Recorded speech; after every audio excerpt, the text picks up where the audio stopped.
Why go to Pastor Joe's church? Why go to Pastor Choco's church? Why go to Berry Hill's church? Why go to Winston's church? Let me ask you a question. When you look at Bill Murray crying over the Cubs winning the World Series, is it anybody's one team that he's crying over, or is it the collection of the players? And yet it's so meaningful for him, but yet so meaningless in real life, but it's meaningful. Why? He found an attachment to a group of people. They trade their players all the time, but he wears the Cubs hat with honor. He loves Wrigley Field no matter what players are there as long as they're Cubs. Are you tracking with me? There are 168 hours of the week. How many hours did you sit and watch me? 1. We have 13 life groups, people. I want every life group leader to stand up in this place and meet the players of the church. Single moms life groups, young adult life groups. Now, if you attend these life groups, I want you to stand up with them. If you attend one of the life groups at Metro Praise, go ahead and stand up.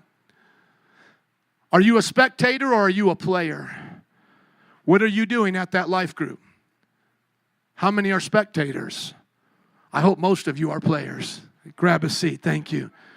You see, nobody thinks it's strange to point to this man and say, look at how much he loves his community. Look at how much he loves his team. But then they point to me and say, well, this is Joe's church. Joe just wants to be Willy Wonka with a bunch of Oompa Loompas. And I say, the devil's a liar.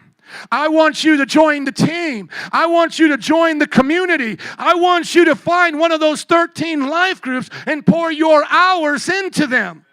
Just last week, our single moms ministry went out on the street before they had their life group and won 6 people to the Lord.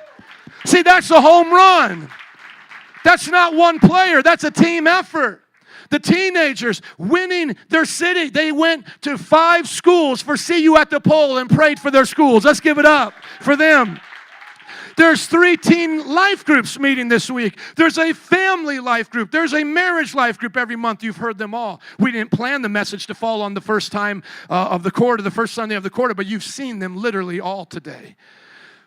See, when we look at the church, we better take it serious because it's God looking at us. We're not spectators. We're players.